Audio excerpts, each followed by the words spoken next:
So good morning everyone, my name is Lalit Soni and you are watching Drishti IAS. In this live session, we will be discussing Indian Express newspaper, and since it was weekend, so we will be discussing Saturday and Sunday's newspaper as well.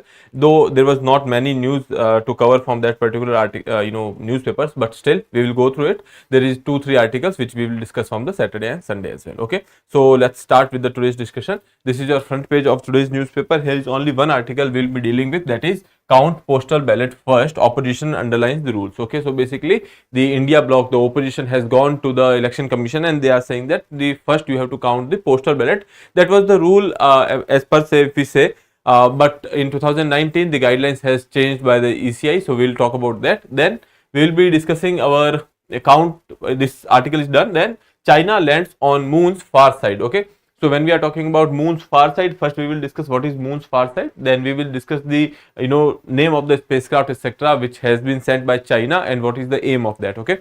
Then forgotten tomb of a woman sultan. You know that India has witnessed one woman sultan, that is Razia Sultan, and her tomb is kind of in ruins right now. So we'll be discussing about that, since this is a fact from history as well as art and architecture's point of view, so that can be important for you. Okay. Now we will see the practice question which was given to you in the previous session, and then we'll start with the discussion. Okay, so let's start with the practice question. What role does InSpace, that is INSPACE, plays in India's space sector?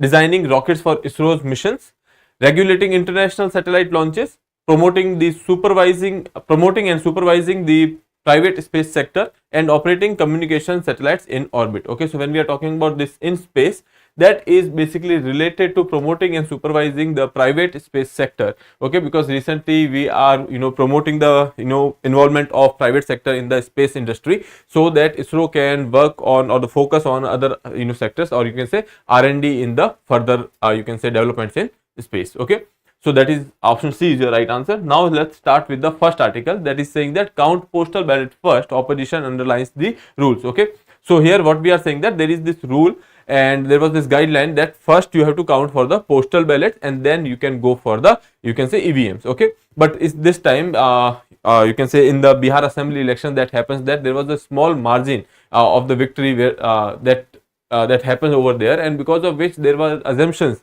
that there was some kind of issue which has been there was some kind of controversy. We'll talk about that as well. So let's see this article. A day after exit poll predicted a big win for the ruling BJP led NDA in Lok Sabha elections, India bloc calling the projections as psychological game to put opposition and the election commission under pressure. Okay, and they asked to follow the rule which is there. We'll talk about that. Till 2019, postal ballot counting was completed before EVMs counting. Okay, so first when we are talking about till 2019, there was this rule that first we will go for the postal ballot. The counting was done by first postal ballots, and then we'll go for the EVMs. Okay, then with the increase in the number of the postal ballots, and the poll panel tweaked this rule guidelines after 2019 election. So after that, what happened, that in 2019 and after that we have witnessed you can say COVID, etc. So after that, whenever election commission has gone for any kind of election, they have tweaked the rule. They have gone for the EVMs first and then the postal ballot later, because the number of the postal ballot voters were increased. Okay, and why that increased? Because of the people, or you can say those who were affected by the COVID, those who were on the COVID duty, those who were on the election duty, other etc. We will see what categories are there for the postal votings. Okay, because of the increasing the number, election commission of India actually gone for the tweaking in the rule, and they have said that now they will go for the counting, or you can say counting of EVM will be independent of the postal ballots. Doesn't matter that whether they are going for earlier one or later ones. Okay, so here we will see India bloc has raised concern with election commission regarding the order of counting procedures in the upcoming Lok Sabha election on 4th June. We know that elections are completed. Now we are waiting for the results on 4th of June. So ECI has actually gone for the order of counting procedures, and they have problem with the counting procedure. They have said that you have to go for the postal ballots first.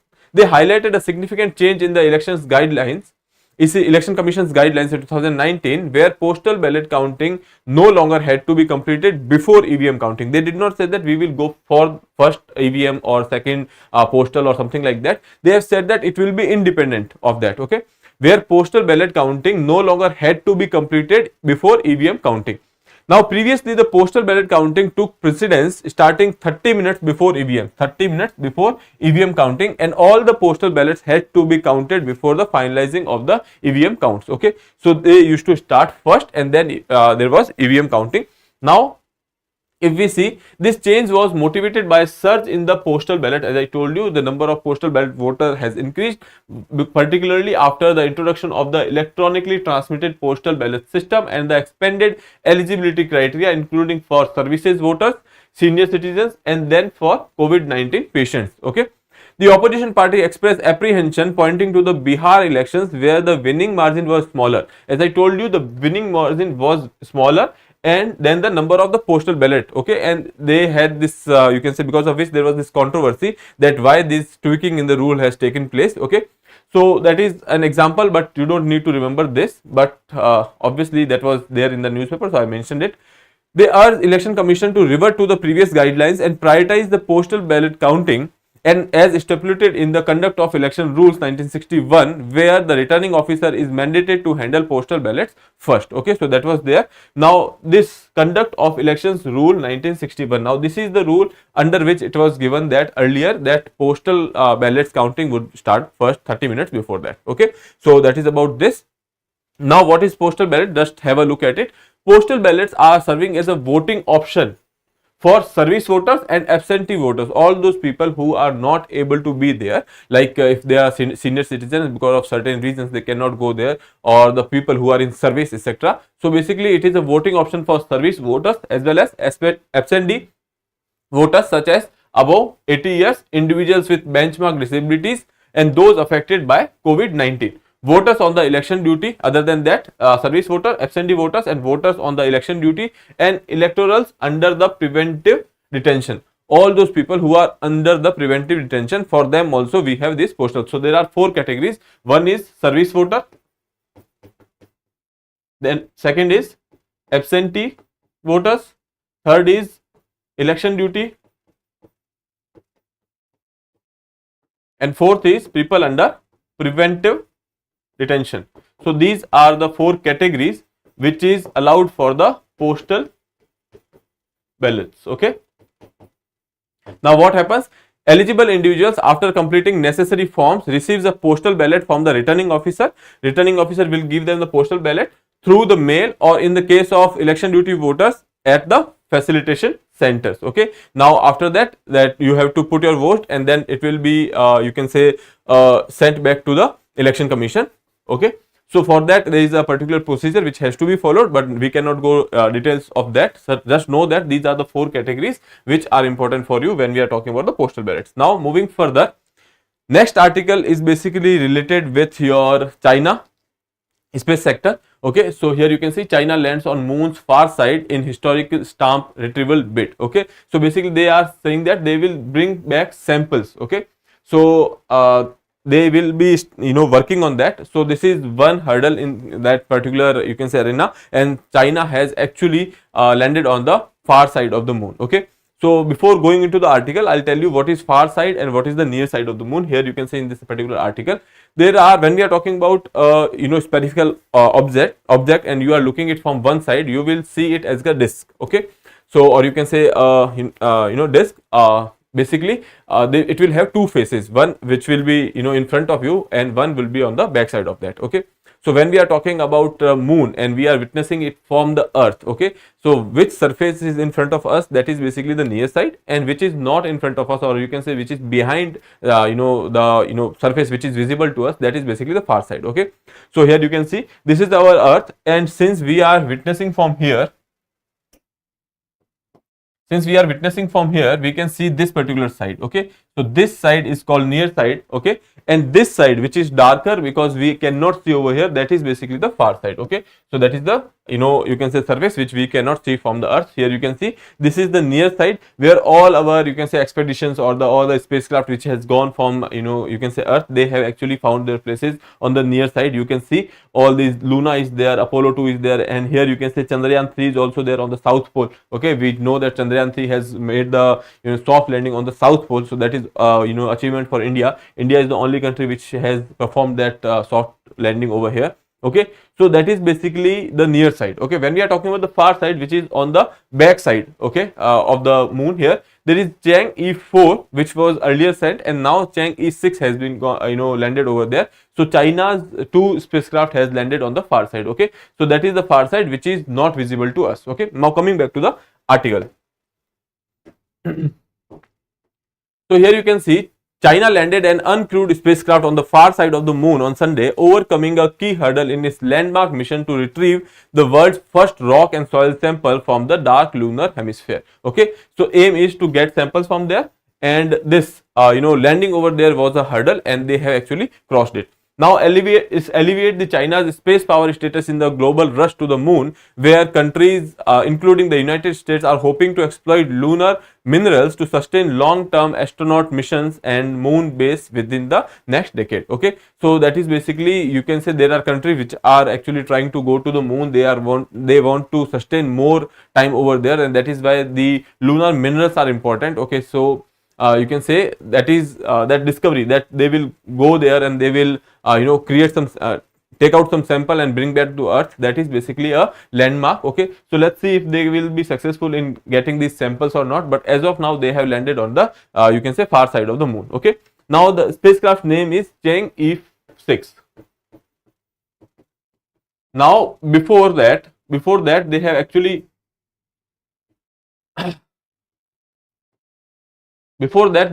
gone for the landing over here, that is Chang E4. So these two name you can remember. Okay, now Chang E6 touched down the gigantic impact crater that is known as South Pole Aitken Basin. South Pole Aitken Basin, if you can remember the name, it's okay, otherwise it's not necessary. Moon's space facing side. Okay, and they have landed over there. This successful mission is China's second on the far side of the moon. This is second, as I told you that Chang E4 was the first one, a region no other country has reached. Okay, so as I told you in this particular picture also, you can see there is only one spacecraft, which is Chang E4 over here. Okay, other than that all the spacecraft has landed on the near side. Okay, so this is the second time China has landed and no other country has landed to this particular area. Now here you can say the side of the moon perpetually facing away from the earth is dotted with the deep and dark craters, making communication and the robotic landing operations more challenging. As I told you in this particular you can say picture, you can see that this side is more dotted and there are more craters, which are craters, or you can say there are deep holes are there. So that makes it difficult to land over there on this particular site. Okay, so that is the article about moon and China's satellite, which has China's spacecraft which has landed on the moon. Okay, now moving further, hold on a second.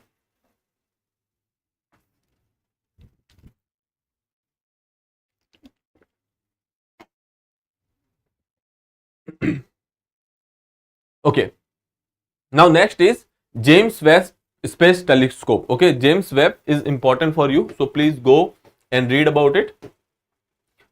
James Webb Space Telescope. Right now it is the largest telescope. It has replaced the Hubble.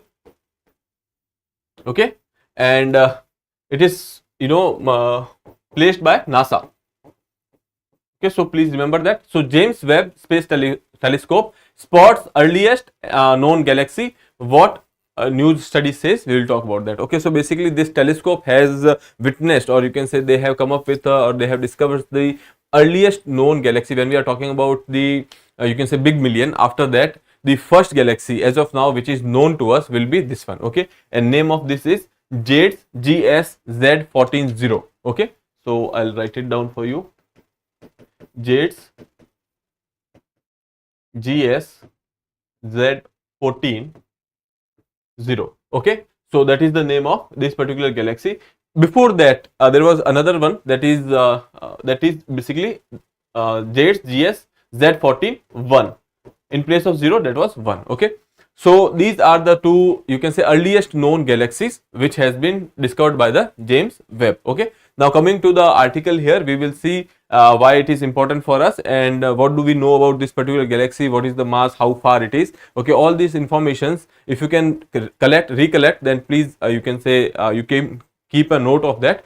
But it is not necessarily they will ask you in this much details. They can just ask you the name, what is that, or which telescope has been used for that, or which telescope has actually replaced the Hubble, or you can say the agency which is operating this particular telescope. Such question can be, you can say, expected. Okay, but again we'll go through this.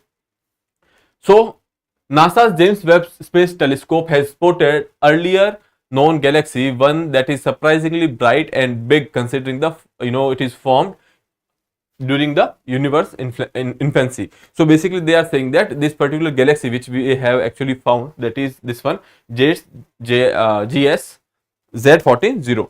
So basically they are saying that it is big in size first, and it is bright.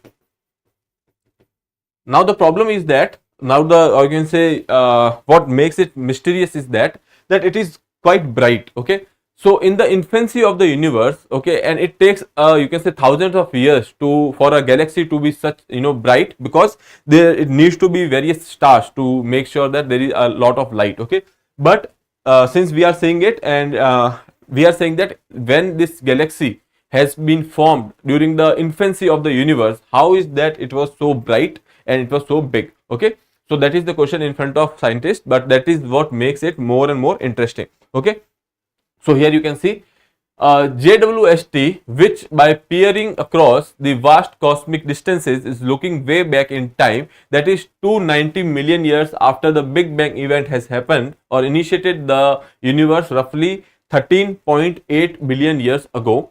Okay, this period spanning the universe first few hundred millions years is called the cosmic dawn. Okay, so now this term is important over here, that is cosmic dawn. Cosmic dawn. So what they are saying is that the time when the universe has started to build, that is 13.8 billion years ago. Okay, so 13.8 billion years ago, when we have seen the Big Bang, and after that universe started to form. Okay, at that point of time, and after that nearly few hundreds of years, like 200, 300, 500 million years of age, that is basically known as cosmic dawn, or you can say that is the time when the universe was shaping itself in the infancy. Okay, so such time period is called as cosmic dawn. Okay, so basically here we are saying that after the Big Bang theory, few million years of few hundreds of million years, that is basically considered as cosmic dawn. Okay, again we will see this period spanning the universe few hundred million years is called cosmic dawn. Now in this particular time, 290 million years from the Big Bang, they have actually seen this particular galaxy that has been noticed by the James Webb. Okay, what James Webb is doing is that is looking back into the time, or you can say that it is traveling far back into the, you can say, distances, or so distant from that particular area when it is placed, that it can go beyond some light years. Okay, and then we can see that there is something which has happened in the past. Okay, that is theory of relativity, but again that is not necessary for us. So that James Webb Space Telescope Advanced Deep Extragalactic Survey, that is JADES. Okay, the name of this galaxy is JADES because this has been you can say identified by a project, that is JADES project. Okay, so please remember this project, that is JWST, James Webb Space Telescope Advanced Deep Extragalactic Survey program. Okay, so that is JADES program. Now what do we know about this galaxy? What we know is that the name of the galaxy, or the galaxy's name, is written it as JADES Z140, and it is 1700 light years across. Okay, from the Earth, 1700 light years. When we are talking about the light years, basically we are saying that a light year is the distance that light travels within a year. Okay, a light or a beam of light which travels in a year, that is basically 9.5 trillion kilometers. And now you can say that what is the distance of this particular galaxy, that is 9.5 trillion kilometers into 1700. Okay, that is because it is 1700 light years away from us. Okay, so that is there. And the mass, if we see, mass is equivalent to 500 million stars of the size of our sun. Okay, so that is very huge, you can say, that is 500 million you can say size of the 500 millions of our sun. Okay, now there is similar one more galaxy which has been seen by this particular project, that is JADES GS1 Z141, that is smaller than this found one. Okay, that is nearly you can say 100 million size the sun, and it is 1000 light years away from us. Okay, so these are two galaxies which are known to be the earliest galaxies. Okay, until now earliest known galaxy dated back to the 320 million years after the Big Bang. Okay, we are saying that until now whatever we knew that was 320 millions after the Big Bang. Now it is 290 million years after the Big Bang. Okay, so that is the earliest one. It is going to be challenging how to understand just or you can say challenging to understand just how something this large could form only in the few hundreds of years. As I told you, universe was in the beginning of its time, so how it is possible that something as big as this galaxy can be formed at that point of time? So that is the mysterious question. Now why it is so bright? As I told you, this is big as well as bright. Now there are 2-3 theories that there can be a black hole which is consuming the you can say light over there, and that because of that there can be this particular, you can say, brightness. But again the thing is, the light over there is dispersed, not coming from a singular entity. So we can say that it is not because of the you can say gluttoning effect of the black hole. Gluttoning effect, or you can say that black hole tries to capture everything which is around it. Okay, and they are saying that still there are sources which are there, which are you can say dispersed over a span of area. So that is why we can say that all of the light has not been coming from the black hole. So that theory has been rejected. Now there are two theories which are saying that here they are saying that galaxies are populated by more stars. So they are saying that there can be more stars, okay, or they are saying that there are few stars but they are very bright in nature. Okay, so these are the two phenomena they are considering right now. Either there are too many small stars which are bright in nature, or you can say there are some stars which are too bright in nature. Okay, so that is about this particular article.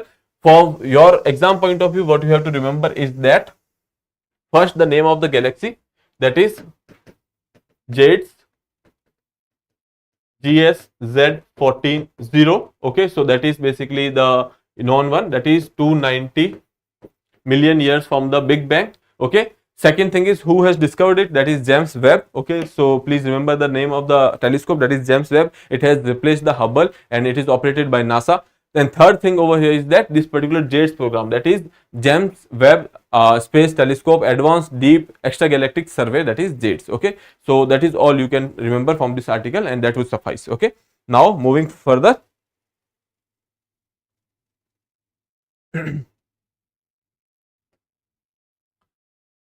Next is, in the narrow lanes of Delhi 6, tomb of city's only woman ruler lies forgotten. Okay, so you know that in the Delhi Sultanate time, after the reign of Iltutmish, there are various sons of Iltutmish, but they were not, you can say, eligible at that point of time, or you can say they were not able rulers, and that is why Iltutmish has gone for his daughter, that is Razia, and Razia became Sultan over there, and that was not liked by many people. Okay, and but she was a able Sultan. She has done a lot of things at that point of time. But right now when we are talking about the tomb or the grave of that particular person, that is in the rooms of Delhi 6, that is not properly managed as such, or you can say that is the position, or you can say these are two graves.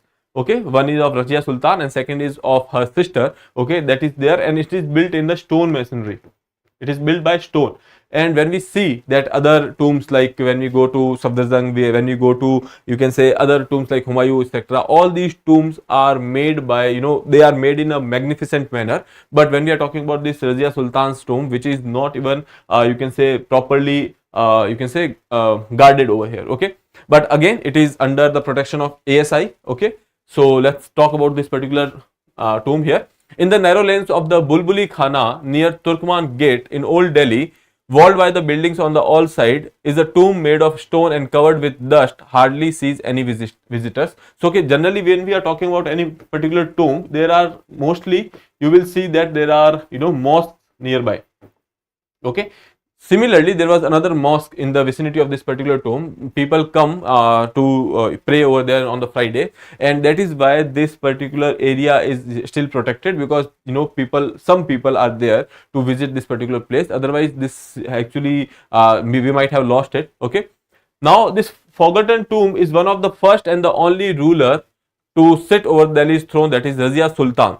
Dark and narrow lanes leads to the site where Razia share space with her sister, that is Shazia Begum's tomb lying next to her. Okay, so basically Shazia Begum is her sister and Razia Sultan is there with her. Okay, there is also a mosque which seldom finds any people on the Friday for prayer, but because of the mosque, there are, you can say that these tombs are protected here as of now. Now, daughter of Iltutmish, Razia, during the Delhi Sultanate time, reigned from 1236 to 1240. That is the 4 years of reign of Razia Sultan.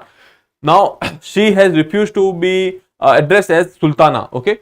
Now, since she was female, it was said that she should be addressed as Razia Sultana, but she refused it because Sultana was the title which was given to most of the time either to the you can say wives or the mistress of the Sultan. Okay, but she has taken the title of Sultan itself. Okay, so she was the first Sultan. She claimed the title of Sultan, never before bestowed onto a woman. When we are talking about this particular title, before that, this title was not given to any of the women. Okay. Now, her tomb does not do justice with her might, because as I told you, she has done she was a very able ruler and she has done a lot of things at that point of time. Okay, the tomb lies in the sad state today. The mosque is the only thing that keeps it together.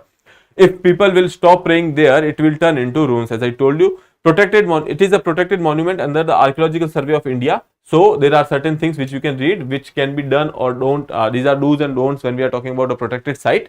Okay. However, pointed to the construction around the tomb, including the residential buildings that came up after the tomb was built. Now, the thing is, ASI actually started to do their job after 1920s. Okay, but when we are talking about this particular area, this area has been there for like centuries. Okay, but the thing is, since there was no protection earlier, so there are residential buildings around it. Okay, so we cannot do much about it because we cannot remove these buildings, but what we can do is we can protect this particular site. ASI did not exist back then. Issue of buildings surrounding the tomb is a part of historical development that cannot be undone now. The ASI can now, with community collaborations engagement, ensure that the complex is maintained and protected so that more people can visit the site and remember the legacy of the Sultan. Okay, so that is about this particular you can say article. Now, I have taken this article for two purposes. First is related to the information which is gathered from of the history. That is, she was daughter of Iltutmish and she ruled from 1236 to 1240, and she was the first woman Sultan of Delhi Sultanate. Okay. So that is why it becomes important. Second thing is the status of the particular tomb and how it is protected, what are the do's and don'ts around it, and how Archaeological Survey of India is doing certain things. And in case where you cannot go for the you can say isolation of that particular place, when we are talking about the Taj Mahal, when we are talking about the Humayun's tomb, these are well protected area. They are bounded well. All these things are there. But in such cases where you cannot go for removing the communities which are living over there, what can you do? The thing is that answer lies in the community collaborations or the engagements with the community itself. Okay, so that is about this article. Now we can move further to the next one. Now, India's financial year 24 fiscal deficit lower than the revised estimate, that is 5.6%. Subsidies down to the subsidies are down sharply. Okay. Now, when we are talking about the fiscal deficit or when we are talking about the performance of the government, you know that it is reviewed by the budget, revised estimates, etc. So, when we are talking about the revised estimates, okay, they have said that that deficit would be around somewhere around this you can say 5.6% or something like that, but that has come down, or you can say that has been you can say lesser than the expectation at that point of time. Okay. Now, there are other factors like you can say performance on the tax front, non-tax revenue receipts, all these things. We can say that these performance are good. Now, I'll go through this data. All of these data are not important for you. You don't have to remember this. Just know that there is a trend which is there, which can be asked from you in the examination. Now, Union government's fiscal deficit for the last financial year come in at 5.6% that actually, and the revised estimates were 5.8. Earlier, in the interim budget in the February, we have seen that they have given a revised estimate that is 5.8%. They said that this time, this year, or when we are talking about the financial year 24, the fiscal deficit will be 5.8%. Okay. Now, since the year has ended, we have gone for the calculation. We have found that the fiscal deficit is around 5.6%. Now, they are saying that it will further decrease, and our target when we are talking about the 25-26, our target is 4.5%. okay, so 25-26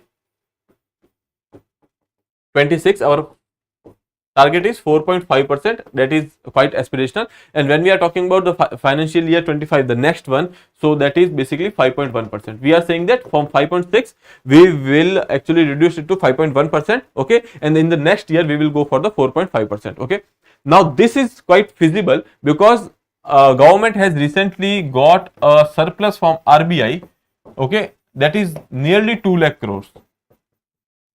Okay, that surplus or the dividend has been received from the RBI, that is nearly 2 lakh crores.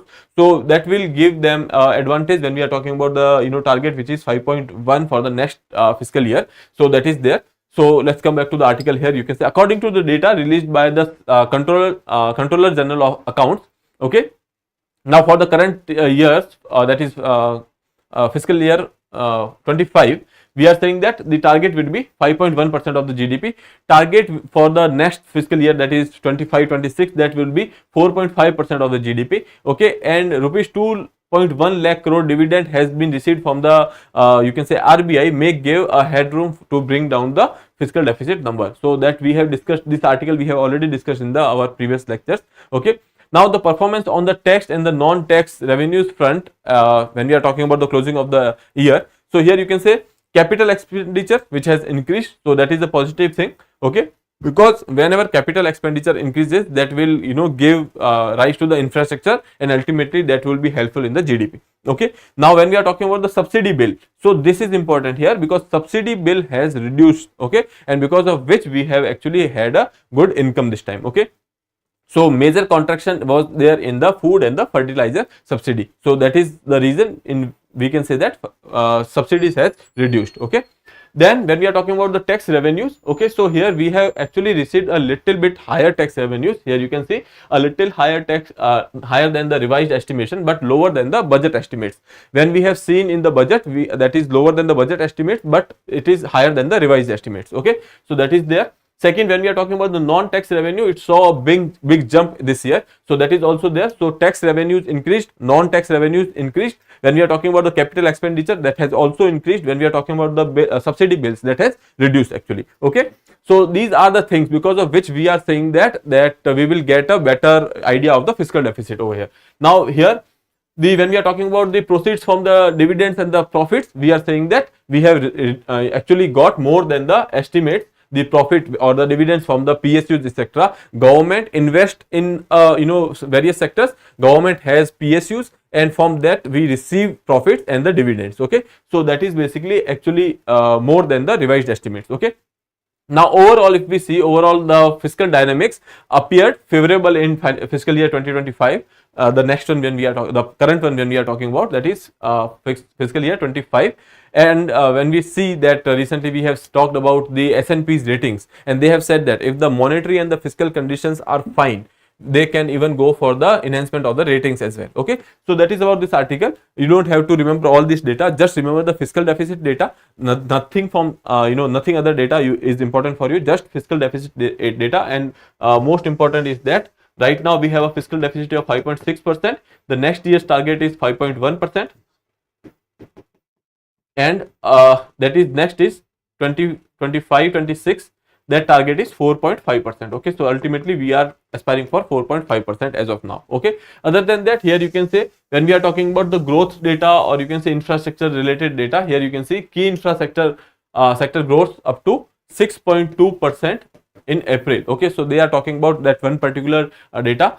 8 key infrastructure sector growth rose to 6.2% in April. Healthy expansion in the production of natural gas, refinery products, and the electricities. When we are talking about the here 8 core infrastructures, so you know that there are some industries, that is coal, crude oil, natural gas, refinery products, fertilizer, steel, cement, and electricities. These are the core areas. Okay, so they have seen a good growth, that is 6.2%. When we are talking about a sector which has recorded lesser growth, or you can say negative growth, that is basically fertilizer. Okay, so please remember that as well.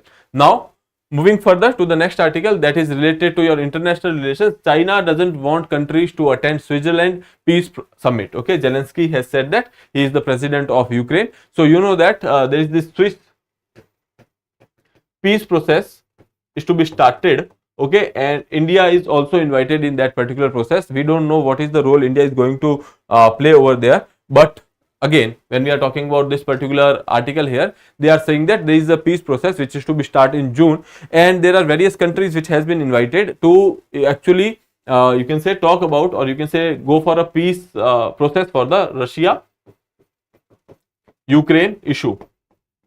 Okay, now the thing is, they are saying that China is not in favor of that. That is what has been claimed by the Zelensky, or the president of Ukraine, in the you can say this dialogue which is there happening right now. Okay, so when we are talking about this Shangri-La dialogue which is happening right now, and he has visited to that particular dialogue, and he has been given the you can say space to talk about the Ukraine side of the peace deal. Here you can say Ukraine President Zelensky accused China on Sunday of helping Russia to disrupt an upcoming Swiss organized peace conference on the war in the Ukraine. Okay, so they are saying that they are helping Russia to disrupt this particular process which is to start. China is pressuring other countries and their leaders not to attend the upcoming talks. Russia, using China's influence in the region and using Chinese diplomats, also does everything to disrupt the peace summit, that has been told by him in the Shangri-La Defense Forum. Okay, now here you can see China has stalked out what it says neutral position on the war,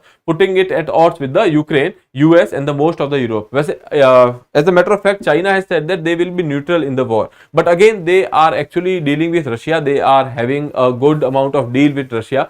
So here you can see it trades with Russia has grown, easing the impact of the Western sanctions. The impact of the Western sanctions, or the reason behind the Western sanctions, was that if the economy is troubled, then there are high chances that they will not be able to spend on the war. But China is doing a good amount of trade with them, and ultimately Western sanctions are not performing as well. Chinese parts are winding up in the Russian weaponry, even if China is not directly arming its neighbor. So basically they are saying that China is not giving the arms to the Russia, but again somehow the Chinese parts of the weaponry are being used in Russia, or you can say the parts which has been made in China which are used by Russia in the arms. Okay, so that is what has been said by the Zelensky. For here, what is important for us is that one is Shangri-La dialogue.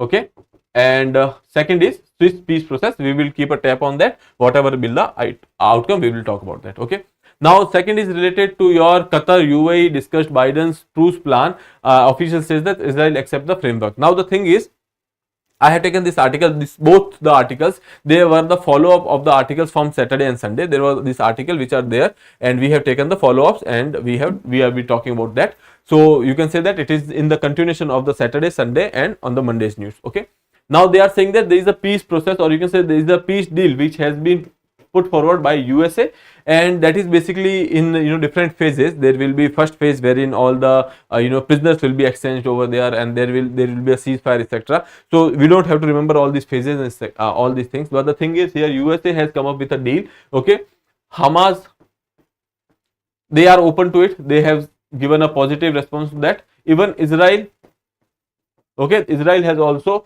accepted the framework, but they are saying that there are certain things which has to be tweaked, or there are certain things which has to be changed. Okay, they are saying that we will not go for any permanent ceasefire until Hamas are destroyed. Okay, so that is still their position, that until Hamas are fully destroyed, they will not go for the permanent ceasefire. Okay, but as of now they will go for some kind of deal over there. Okay, here you can see United Arab Emirates President Sheikh Mohammed bin Zayed Al Nahyan, Qatar's Amir Sheikh Tamim bin Hamad Al Thani discussed the Abu Dhabi proposal for ceasefire in Gaza by US President Joe Biden. Okay, Israel has accepted the framework deal for winding down the Gaza war, now being advanced by the US President Joe Biden, but they are saying that there is a need of much more work over there. Biden's proposal was a deal agreed to. It is not a good deal, but we dearly want the hostages to release at.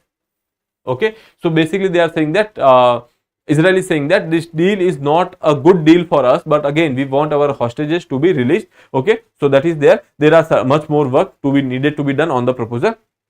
Adding that Israeli conditions, including the release of the hostages and the destruction of the Hamas, has not changed. They are saying that the first, that there will be a release of all the hostages. Second thing is that we will not stop until the Hamas are destroyed. Okay, Israeli insistence that it would discuss only the temporary pause to the fighting until Hamas are destroyed. So they are saying that we can go for the temporary ceasefire, but not the permanent one. Okay. Now, second thing is Maldives to ban entries of Israeli. So basically, in the support of Hamas, or you can say in the support of the issues which are happening in the Gaza, or you can say in the support of Palestinians, Maldives has said that, again, not in support of Hamas, but the support of the Palestine, Maldives has said that they will stop the entries of Israelis in their archipelago. Okay, and they will go for the whatever kind of aid they can provide. They will, direct certain sectors in which they can provide the aid to the, you can say, people in the Gaza.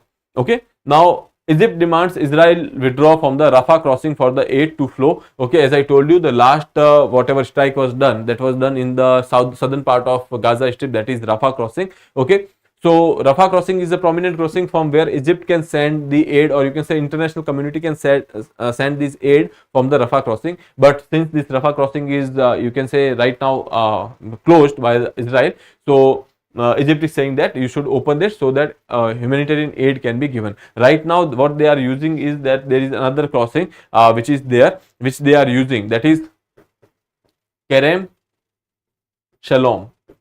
Okay, we have talked about these three crossing, that is Erez crossing is there, Kerem Shalom crossing is there, and Rafah crossing is there. Okay, so right now they are sending aid from this particular area, but again this is having a boundary with Israel. Okay, so that is why they are saying that there is a direct boundary with Egypt with the Gaza, so you can open that, that is Rafah crossing. Okay, now next is for your own read. There are two articles which we have taken. One is from the 1st June, that is Ahilya Bai Holkar, an ideal for the all administrator. Okay, so you know that she was a queen in the Malwa region. Okay, during the time of Marathas. Okay, here you can see she was born on 31st of May 1725. Holkar becomes the queen of Malwa region under the Maratha rule in 1767, following the death of her husband and father-in-law, and she has pioneered in the education of women at the time when it was forbidden, and worked on the women's empowerment. So that is one thing. Other than that, she has gone for you can say built of various architectures, temples, etc. Okay, so that is there. Malwa rulers were known to renovate the several temples. Temples. One of them is Kashi Vishwanath, and Kashi Vishwanath temple has been in news. You know that because of the Gyanvapi mosque issue. So that is why please remember this part as well. Okay, so that article you can read about the Ahilya Bai Holkar. Okay, second is Feel Divine Energy. Modi ends Tamil Nadu visit with the tribute to Thiruvalluvar. Okay. So go through this particular article. If you can extract any kind of information about Thiruvalluvar, you know that he was a saint in that particular area, and UPSC has asked question about him. So please, if you can get a certain information from here, otherwise you can go and check what kind of PYQ has been asked about Thiruvalluvar. Okay.